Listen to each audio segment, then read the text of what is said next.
So I am happy to have a chance to talk about the course that I taught for the first time last semester. It was an anthropology course called Waves of Power, and that was my creative title to try to indicate the ways that sound is implicated in social and political life. So it was called Waves of Power, the Anthropology and Cultural Politics of Sound. And this picture is from a little field trip that we took towards the end of the semester to a local recording studio in Ardmore. So I'm going to talk for a little while just about the course, and then we are lucky to have two of the students from the course who did fantastic work to share their work with us, and that'll be it. So the goals of the course were really twofold. So there was the sort of intellectual and academic part of it that was concerned with sound in social, cultural, and political life. And so we were obviously doing readings and writing about those readings. And then the second part of the course was more practical. And so that was about recording and documenting sound and how to do it, and what the ethical and practical issues in doing it are. So I came to my interest in teaching a course like this because I'm an anthropologist who has worked for a long time on sound-related things such as music and language and performance, and I had been wanting to offer a course on sound as such for a while, because there are certain ways that the concept of sound opens up a lot of possibilities. So one of the things we talked about right at the beginning of the semester is, how the concept of sound is sort of neutralizing, in that it doesn't necessarily make judgments about what is good or bad sound, or what is noise, or what is music. And so in that sense, it simply asks the question, who is being heard, or what is being heard at any given time in any given place. And so it also enables a focus on the quality of the sound itself, rather than on certain kinds of frameworks like music or language that tend to bring in a whole set of assumptions and ways of talking about it. And thirdly, the third thing that I find important and interesting about sound as an organizing concept is that it's inclusive. So the kinds of sounds that we were interested in thinking about and documenting in this class ranged from music and language sounds to environmental and industrial and ambient sounds. And your perspective on music and language kind of change when you start to consider them as sound, and really pay attention to their qualities as sound. So that was kind of the framework that organized the course. So we were interested in this question of, how things get heard, and the answers to that in many contexts are, of course, political, legal, and aesthetic. And then we also discussed recording as not only a major method within anthropology, but also the main sort of, way that sound studies disseminates its material. So we talked about recording as an anthropological methodology. So anthropologists use recordings as field notes primarily. But then we also talked about recording as a process by which you construct a piece, which is very different from simply an anthropologist turning on their recorder. So in tandem with our readings for the course, the students were also engaged in constructing a couple of different pieces. One was a relatively short, 3-minute soundscape piece, and the final project for the class was a longer, 7 to 10 minute either sound piece or podcast. So when we discussed recording, we were really interested in how, how do you construct a piece that is meant to be heard by others, that is using sound to convey something that words don't necessarily convey, and how you make an argument using sound, how you make your sound piece be about something. And so those were some of the issues that we discussed. So we started out the semester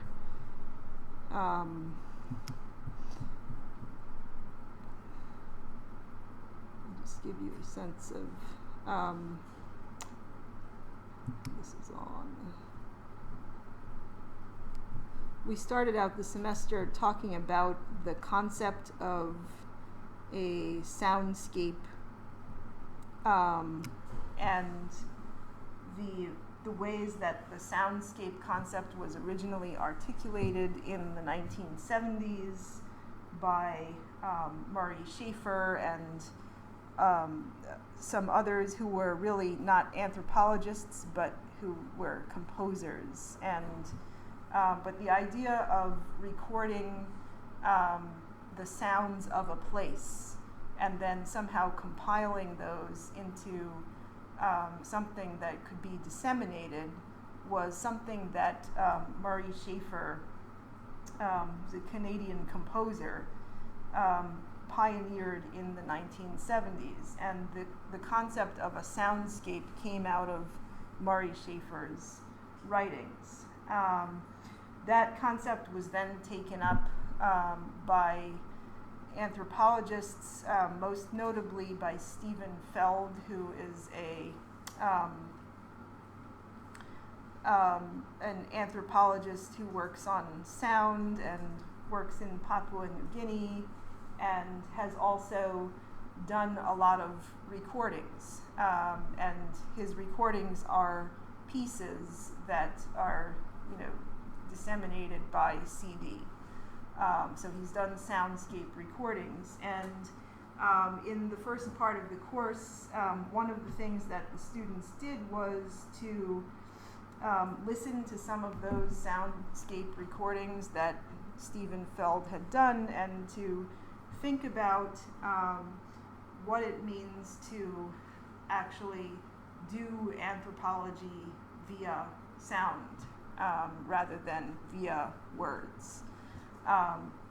So students listen to these recordings critically and thinking about how those recordings were constructed to portray a particular situation, and how they positioned the listener, what kinds of sounds were in the foreground versus the background. So really trying to develop a set of critical listening skills. And then we also, in leading up to the first short soundscape assignment, we also talked about the aesthetic and ethical considerations in making such a recording. So, question of, what constitutes a situation where you would need to get permission from people that are going to be in the recording, whether you put yourself into it or not, how you can make a recording that portrays something ethnographically, but also pays attention to the medium of sound recording, which we often assume is a sort of transparent tool for just capturing something, but actually part of the point of the course was to think about how recording constructs sounds. It doesn't simply capture them. So for the first assignment, I'll just give you a sense of what that was. The initial assignment was just a short soundscape recording of a particular place or situation. And there was some guidelines that I gave to the students in thinking about, sorry, I'm having a little trouble scrolling. First of all, what they were going to try to capture with this, and then thinking about the ethical parameters, so how you preserve confidentiality, when you need to, when you don't, recording in public spaces, recording voices is sort of a special case of, that requires more ethical attention than other sounds, perhaps. So, and I should say, that, there isn't a lot of literature that spells out the ethics of doing this kind of recording. So it's rather distinct from IRB guidelines about recording interviews and such. And it's also distinct from, copyright law. So there's a lot of gray space, and I think that as a class we actually had some very productive discussions about, where we were actually trying to work out what the ethics of this should be, in the absence of having lots of things to consult. And then there was also a set of guidelines that I gave more like suggestions to think about in terms of editing this small piece. So the students did a raw recording, which was more than 3 minutes long, and then edited it down, and many students took discontinuous parts of their raw recording and put them together, and intentionally so, to produce a certain kind of sound piece. And so this is an example of some of the questions that I think that they were thinking about when they did those short assignments. And just to give you a sense of what the results of that was, some of them, they were very creative.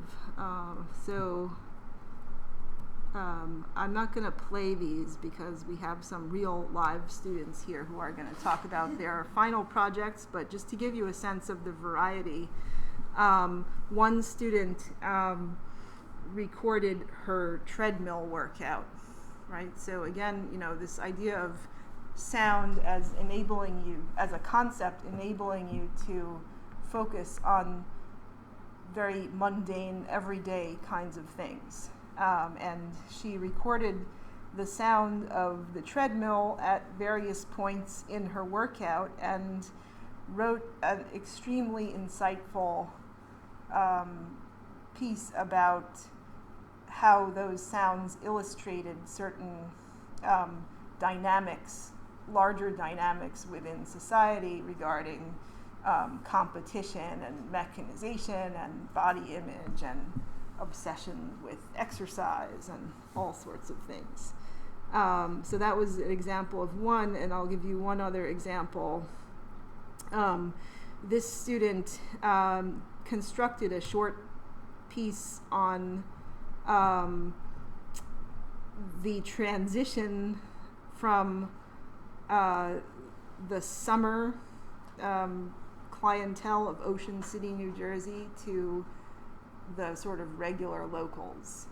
And so she constructed a 3-minute piece that was meant to sort of orally portray the taking back of the space by the locals, and she used the sound of the waves and the sounds of more local boardwalk life to accomplish that.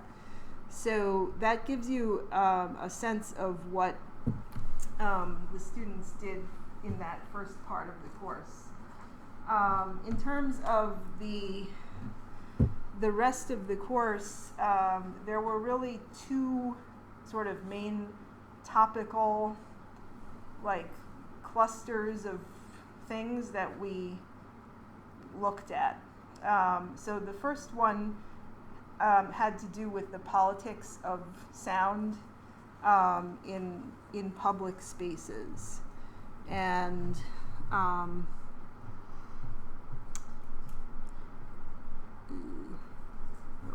going the wrong way.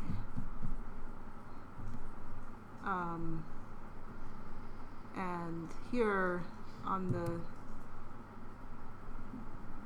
this list of readings can give you some sense of that as a topical concern of the course. So one of the books that we read in full was an ethnography of, here it is, by Matt Sakakini, an ethnography of brass bands in New Orleans. And that really was an ethnographic look at how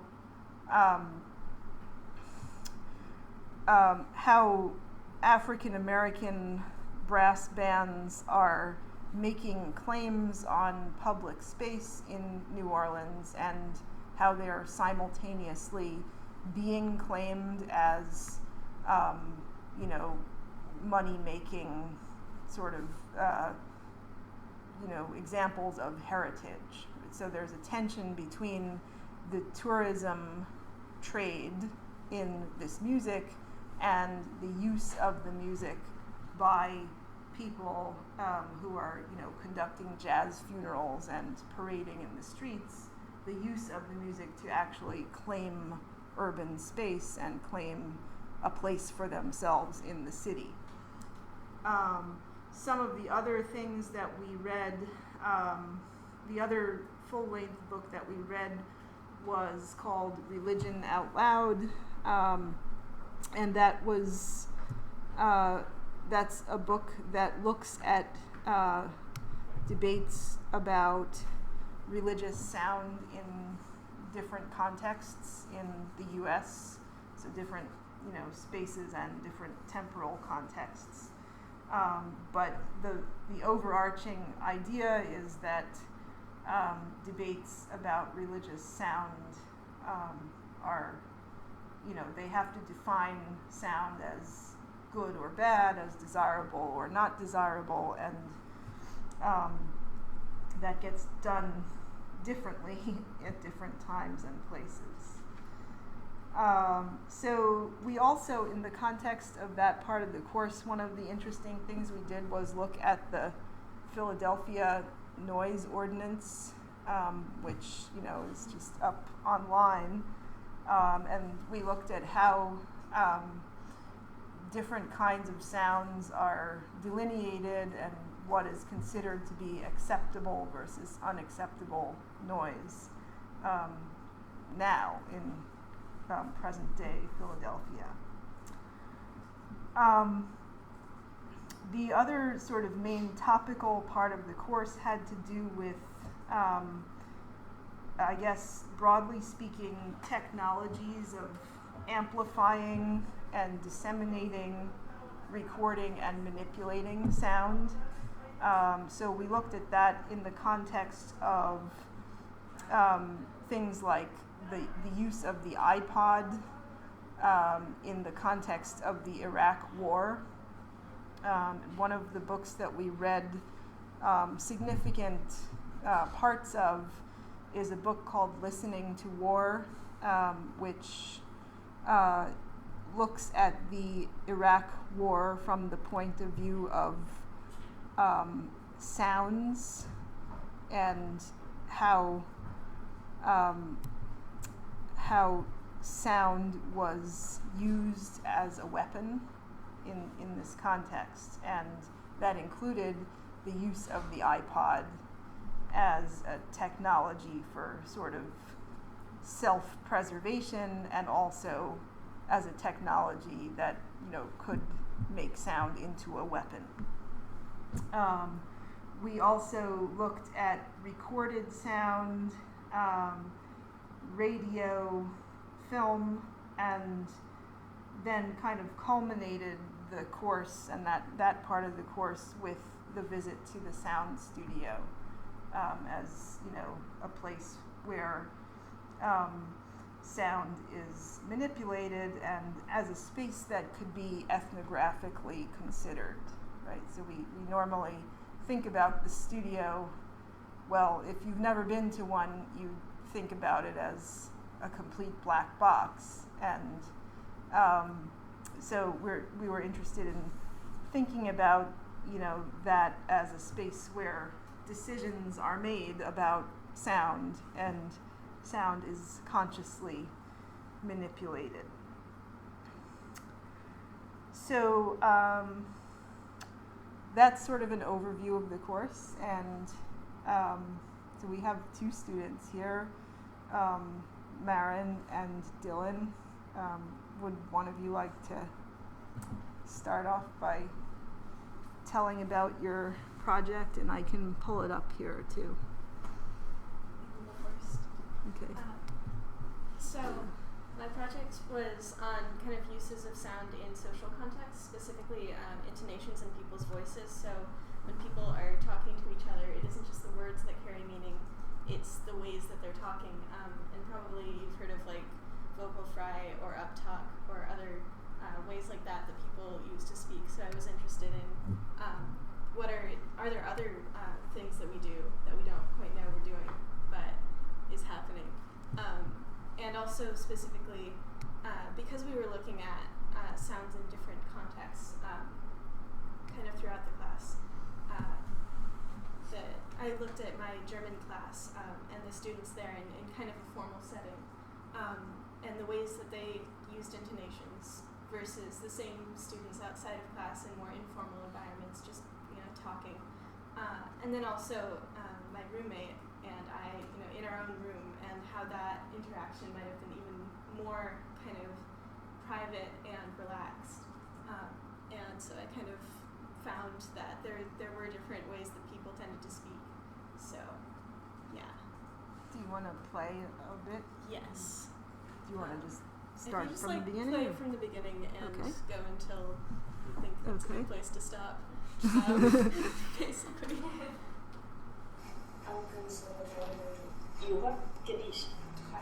Reflection has been studied several times over as a way that people often unconsciously get across meaning. We just heard a mashup of one-word answers from my German class. Even with sound segments as simple as one word, I found that inflections could carry a lot of meaning. People often answered questions in class with a standard questioning intonation and pitch at the end of a word or phrase, especially if they were being called on directly. Einmal,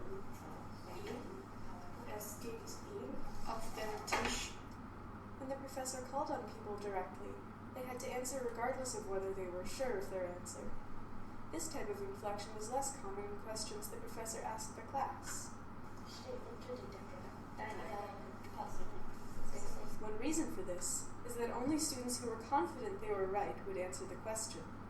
Our German professor is hard of hearing, which means that people often had to repeat themselves or magnify others' voices by repeating answers themselves. Let's listen to how tone changed in those situations.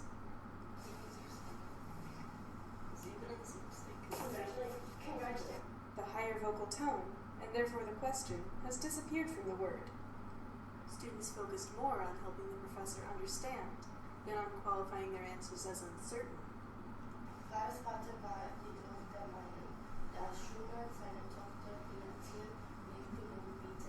You can probably tell that this student, who I will call Athena, was reading from the textbook. Her inflection is very rhythmic, and she ends all of her sentences on a lower tone.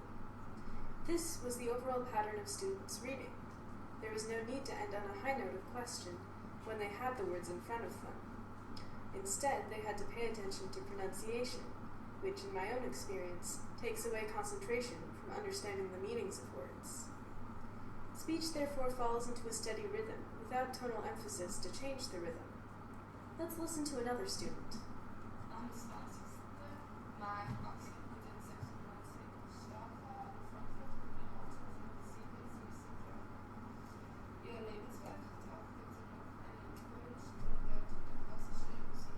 Of course, there are deviations from this pattern. Listen for differences in the way another student, Strix, reads.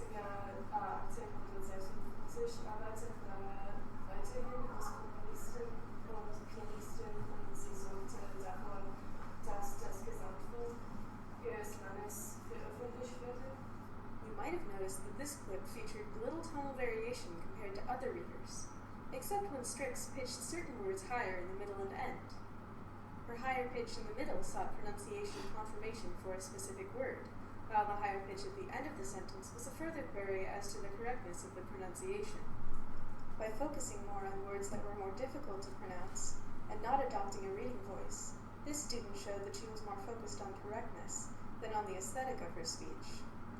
One of the students who read from the textbook later looked up part of the reading for the class to his... Okay, so, you want to say a little more?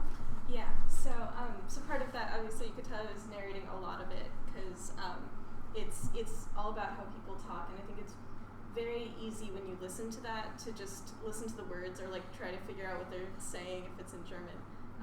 And so I did a lot to kind of frame that. I think that was something interesting in the course, was the way that we looked at different ways of framing kind of an audio report in anthropology. Whether it's just letting people hear what's going on, or whether you have to be constantly directing the way people focus on things.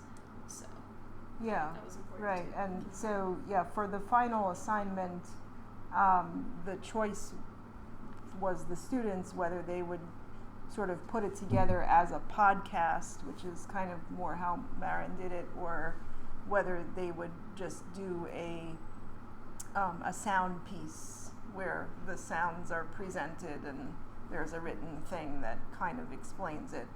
And so we talked through, the different reasons for doing it one or the other way, other than the fact that you might not want to hear yourself. that wasn't allowed. But, and some, I think Dylan's project was a little bit more in between the podcast format and the soundscape format. So, it was more like a continuum than a strict choice in the end. I should also say that some of the, training in the course was practical. So, Dylan, I know that you had experience working with Pro Tools, but the course didn't assume any experience with sound editing. And I don't know, had you had any experience with using sound editing software at all? Not that much. So, the basic, training that Melanie helped us offer was working with Audacity and, doing sort of, can you just describe what you did in terms of sound editing? Yeah, sure. Because I was, recording my own voice and 3 different other kind of situations, I was editing those situations all together and making sure that I was cutting, the right parts of different tracks and putting them all in the right places, and trying to make sure that the audio was about the same pitch or volume for all of the different clips, although that didn't quite succeed, partly because I was using different recording technologies for different situations. But yeah, there was a lot of different things that went into making that recording, and it was really helpful to receive that instruction in class. Okay. Yeah, so great. Well, Dylan, maybe you should share some of yours. I'll pull that one up. So for my final sound piece, I was looking at religious spaces in the U.S., particularly synagogues. So I was looking in particular at Reform and Orthodox synagogues, and I was looking at the sounds outside of the synagogues before services, inside them before services, during services, and outside of services. And I had 2 main goals with this project. The first was to see if Jewish people were marking the space, like not just physically claiming the space outside of their synagogues by walking to services on Shabbat, so specifically Orthodox people walking to Shabbat, if they were like also sonically claiming the space as well, and if there would be any difference for Reformed Jewish people, or if they would have a sonic claim to the space outside of the synagogue at all. So that was one thing that I looked at. And then also I was interested in seeing how different theologies within Judaism created a difference in the sound inside of synagogues and during services. So then what I found in my research was that there was a difference in the sounds in the 2 different kinds of synagogues. So for Orthodox synagogues, there was a lot more like continuous noise, overflowing noise. There's also percussion. People would be clapping their hands. So it was a lot more spontaneous, whereas in Reform synagogues, it was a lot more, people were a lot more in sync with each other. There was a heightened emphasis on English, and and so then at certain points also it would just be the rabbi speaking or just be the cantor speaking. So it was a lot, just more one person speaking, less spontaneous and overflowing. And I found that that was in sync with the different theologies. So in Reform Judaism, there's an emphasis on the evolution of religion, and like within this like secular Christian country, I found that to be kind of in tandem with the sounds that you would hear with that. So if you could start playing this sound piece like halfway through. Okay. I'm trying to find where like the sounds inside of the synagogue start. Let's see. Is that I just do that button here?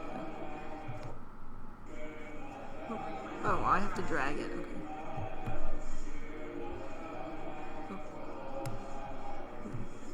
Want to. sorry. To the sounds that occur outside of synagogues before service. Yeah, that's good. So this is inside of an Orthodox synagogue.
other services.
Do you want to say a little bit more about it? Sure, yeah. So I guess continuing off what Maren was saying about the way that you crop it or choose to emphasize different things in our sound pieces. During the section where I was presenting the sounds inside of the two different synagogues, I chose to overlay different sounds at different moments. So when you're listening to the sounds inside of the Orthodox synagogues, I overlaid two different songs and prayers so that you can hear. So I recorded inside of three different Orthodox synagogues. So the two sound pieces that were overlaid were from two different synagogues. However, you still heard the same percussiveness in both of the sound pieces. So the clapping or the stomping. So you heard that same spontaneity and the same loudness and richness. So I wanted to really emphasize that. And then in the Reform synagogue, what I did was I overlaid the rabbi saying something as well as the cantor singing. And in both of those pieces alone, it's just only their voices, which you don't get. And in the Orthodox synagogues, you hear the rabbi or the cantor along with the rest of the congregation. So I wanted to emphasize that distinction between the two different types of Judaism and their religious spaces. And then the last clip that you just heard, you heard the sounds, the first was outside of an Orthodox synagogue, and you heard the sounds of congregants walking home against the sounds of traffic. So they're marking their space sonically with their voices, the strollers that they're carrying. You hear them at points talking Yiddish, so the sonic marking of space as well as the physical marking of space, and against the secular Christian country that we're residing within. Yeah. Yeah, great. So that's actually a really good example of what I was talking about, how the inclusivity of sound as a concept allowed Dylan to explore the soundscape as not only inside the synagogue during the service, but in a more inclusive, it includes the before and after as well. And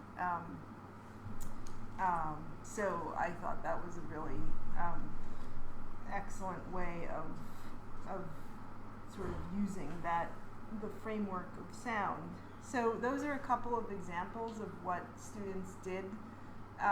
You can go on the website and see pretty much all of the other student final projects on there as well.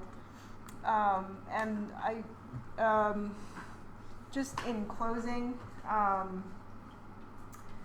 we had several guest speakers, so that was one of the really nice things about getting financial support, was all the technical help from Christine and Melanie, but also money to bring in guest speakers. And we also had a visit from Richard Friedman in the music department at Haverford, who I guess he's also associate provost now, who has been extensively involved in digital humanities work. And he talked to us in one class about sound projects in the digital humanities, and I sort of asked him to sort of, give students and me a sense of the different kinds of ways that sound has, been cataloged in digital humanities and what some of the issues are. And he gave us a really fantastic, awesome, comprehensive picture of that. It made me think that the next time I teach this course, that I would actually like to incorporate more of that angle into the course. So this time, we were quite focused on producing sound pieces, and there's a lot of work that goes into that. But the whole question of how those pieces are then, made accessible to the public, and how you can sort of have projects of sound documentation, it's a whole other set of questions. And so one of the things I've been thinking about that I might do differently the next time I teach this course is to have part of it be focused on a collaborative project, rather than having each student, kind of figure out what they're interested in and do their own project. At the end, to have some kind of collaborative project, such as, Soundscapes of Philadelphia, where we were all working together to produce, our own recordings and sound pieces, but that could all be put together into something, and that would also enable us to really confront some of the issues in digital humanities work with sound. So that's it. Awesome.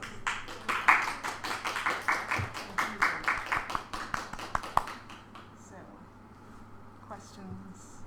Could I ask the students, how was it making these sound pieces compared to doing like a research essay about intonation or about synagogues, and do you think it was different between more of like the podcast format? Was that closer to an essay format than like the soundscape, or was it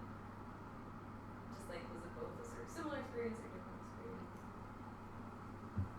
At least for me, I found that, so we also did an essay that accompanied this, and we used outside sources. So, but just doing the podcast, I was finding that I was kind of overlapping with what I was saying within that and what I was saying in the essay, because a lot of that is you're just using in-text examples in the same way. It's just that the examples are things that you have collected directly.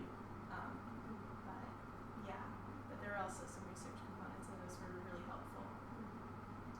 Yeah, for me, doing a sound piece, so mine was like in between a podcast and just a sound piece.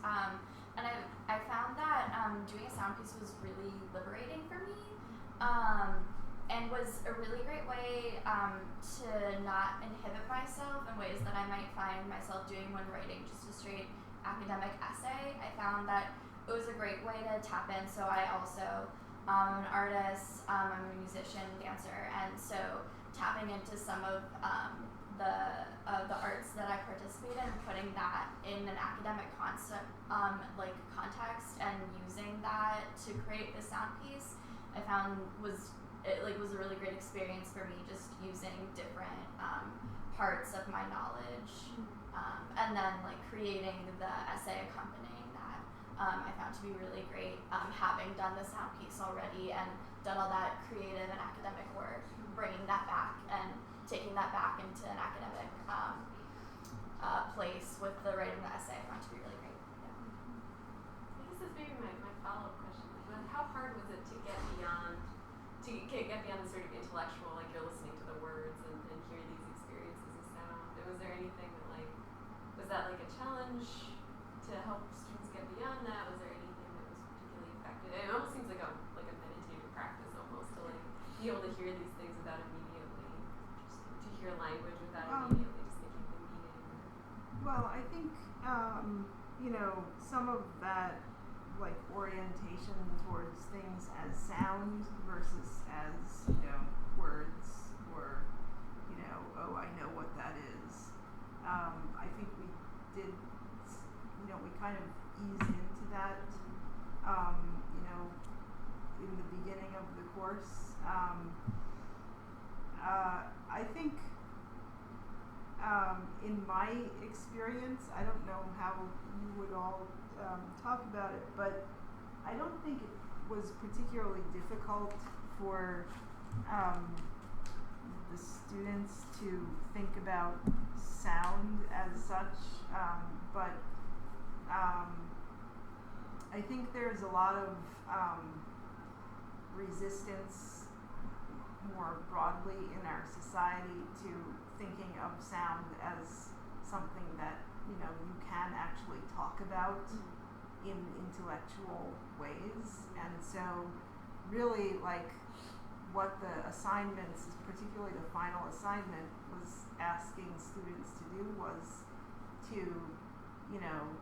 to put the sounds, they had to construct a piece, so they're like having to figure out what they're trying to communicate, and they're also paying attention to the qualities of the sounds that they're putting in there, whether it's making sure things are loud enough or soft enough, or thinking about how you're going to overlay two different things that were recorded in different times and places.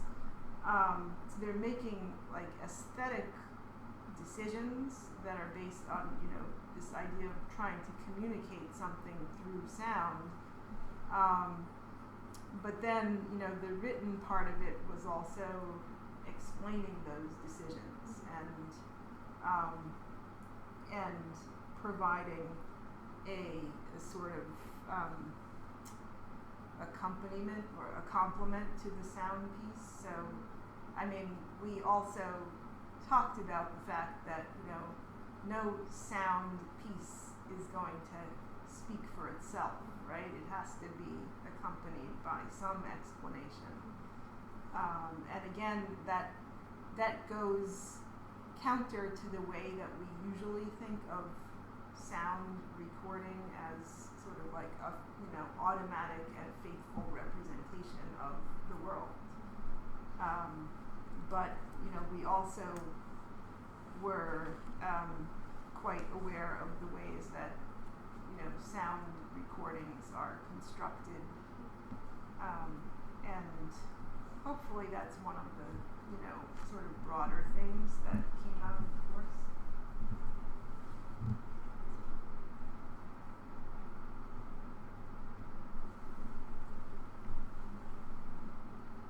Was there anything for you two as students that surprised you about your experience in the course? Like, Dylan, I know you had some experience with audio, like working with audio before. I don't know if you said not so much, but was there anything about the experience of working with sound in an academic setting, or just the course in general, that surprised you versus what you expected coming into it?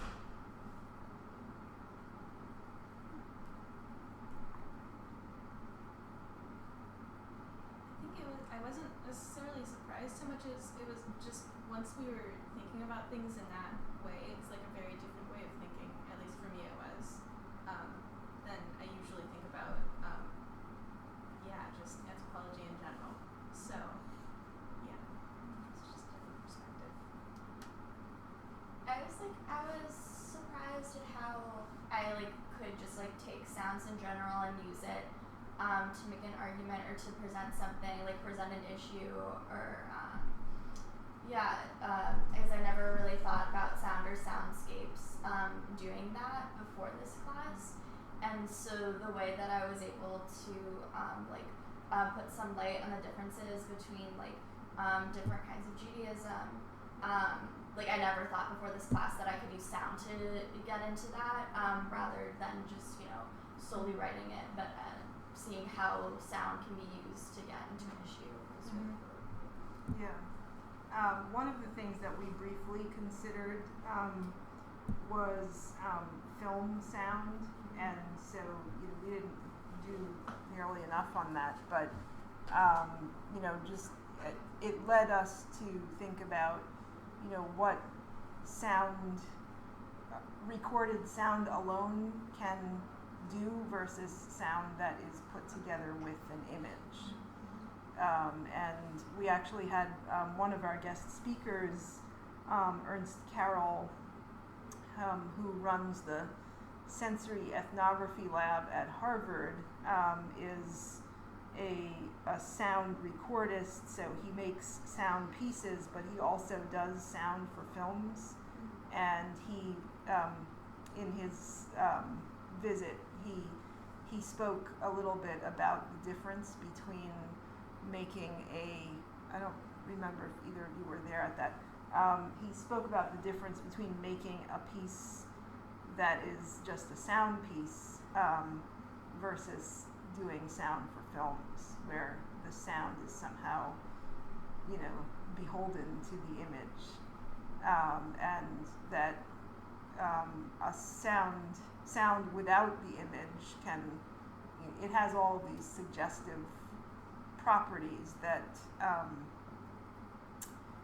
sort of militates against the idea that it's just a recording of what actually happened, right? That there's even when you listen to the sounds in either of these, right? There's a lot of imaginative work that you do to make sense of them,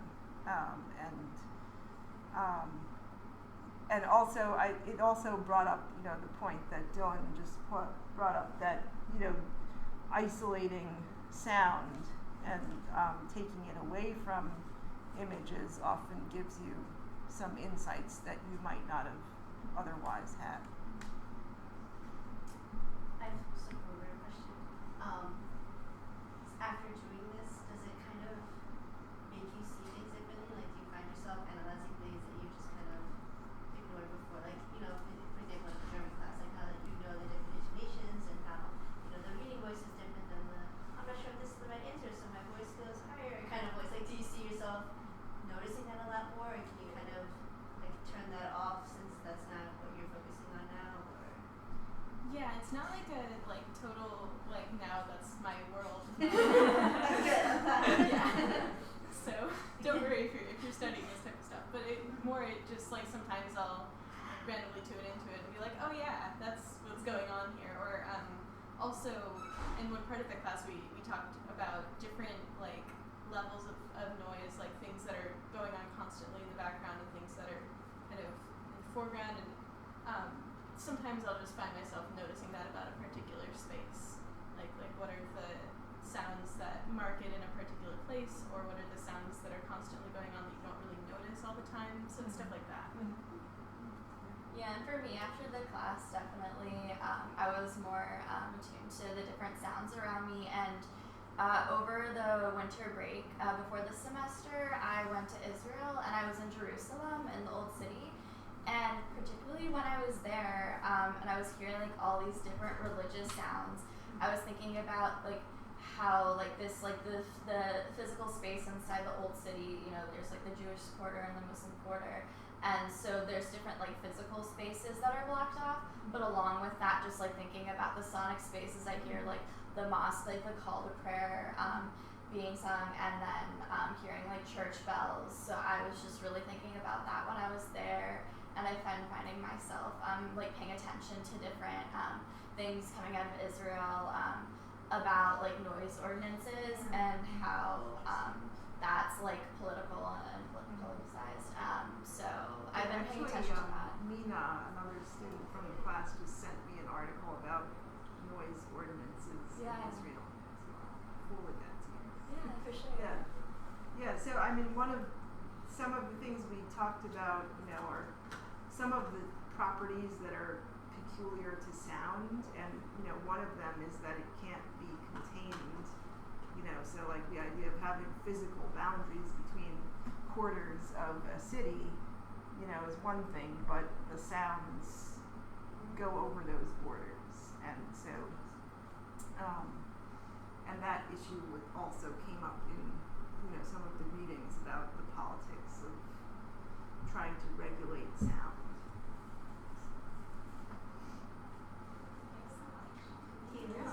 Thank you all. Thanks for your questions, and thank you for coming back and sharing and giving me a chance to think more about this course.